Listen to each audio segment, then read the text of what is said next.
Om Swastiastu, Assalamualaikum warahmatullahi wabarakatuh, salam sejahtera bagi kita semua. Perkenalkan, kita dari kelas C akan mempresentasikan tugas remedi terkait tentang mata kuliah Patologi Umum. Selamat pagi, saya ucapkan kepada dosen pengampu mata kuliah Patologi Umum, kepada DRH Imade Kardena, FVS, PhD, dan serta teman-teman yang sudah menonton video yang kami buat.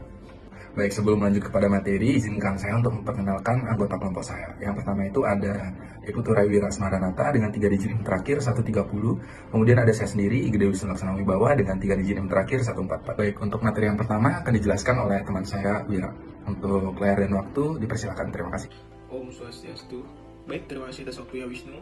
Sebelumnya perkenalkan, nama saya Ibu Turaiwira Smaranata. Di sini saya akan menjelaskan tentang host parasit relationship atau HPR. Host parasit relationship, hubungan organisme inang dan parasit yang hidup dan bergantung satu sama lain untuk kelangsungan hidup. Pada dasarnya, mikroorganisme dan parasit dapat hidup dalam tubuh inang sebagai bentuk simbiosis, yaitu simbiosis mutualisme, komensalisme, dan parasitisme. Hostnya yaitu hewan pangan atau food animal, hewan sayangan, dan hewan liar. Agen penyakitnya yaitu ada bakteri, virus, parasit, fungi, toksin, prion. Baik, sini saya akan menjelaskan tentang borreliosis atau penyakit Lyme. Penyakit Lyme, penyakit bakteri yang ditularkan ke manusia melalui gigitan kutu yang terinfeksi, yang disebabkan oleh bakteri dari famili Borreliaceae atau Borrelia burgdorferi-SL. Kutu tersebut tertular bakteri saat mereka menggigit tikus atau rusa yang terinfeksi penyakit Lyme. Selama penularan dari kutu yang terinfeksi, bakteri mengalami perubahan ekspresi gen yang signifikan, sehingga terjadi adaptasi terhadap lingkungan. Baik, sini saya akan menjelaskan tentang faktor lingkungannya. Faktor lingkungan menyebabkan infeksi subklinis dan laten perubahan menjadi penyakit klinis yang akut sampai kronis. Perubahan iklim menjadi faktor predisposisi timbulnya penyakit, yaitu stres yang dapat menyebabkan penurunan kekebalan tubuh hewan terhadap agen infeksi.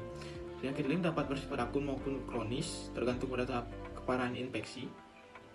Pada tahap kronis, gejala yang muncul akan segera timbul, sedangkan jika tidak diobati akan bersifat kronis, dengan gejala semakin parah dan rentang waktu yang lama.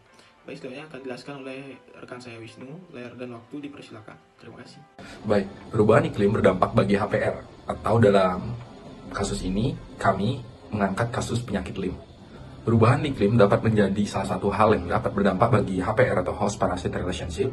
Perubahan iklim ini dapat mengaruhi faktor-faktor lingkungan yang penting dalam siklus hidup distribusi parasit. Dan dalam kasus ini, itu kita mengambil kasus penyakit Lyme yang menyerang manusia. Baik, penyakit Lyme ini merupakan penyakit bakteri yang ditularkan ke manusia melalui gigitan kutu yang terinfeksi. Penyakit ini disebabkan oleh bakteri famili Borreliaceae, khususnya Borrelia burgdorferi SL kutu atau Isodes yang terinfeksi dengan memakan hewan yang membawa bakteri tersebut dalam darahnya. Di Eropa itu sendiri, bakteri Borrelia burgdorferi terutama ditularkan oleh spesies kutu Isodes ricinus yang tersebar luas di seluruh benua, kecuali di cekungan Mediterania dan daerah dataran tinggi. Kutu keras ini itu mendiami berbagai jenis lingkungan, hutan, padang rumput berhutan, dan kebun yang menawarkan kondisi iklim mikro yang sesuai dengan keberlangsungan hidupnya. Jadi di sini kita bisa mengetahui bahwasannya suatu perubahan iklim atau suatu kondisi iklim mikro itu dapat mempengaruhi salah satu dari host parasit itu sendiri. Baik, selanjutnya untuk mendiagnosis penyakit Lyme ini itu umumnya digunakan dengan uji ELISA untuk mengetahui penyakit Lyme ini. Dan untuk perawatan yang saat ini masih tersedia itu hanya menggunakan antibiotik dikarenakan vaksin yang belum ditemukan untuk penyakit ini.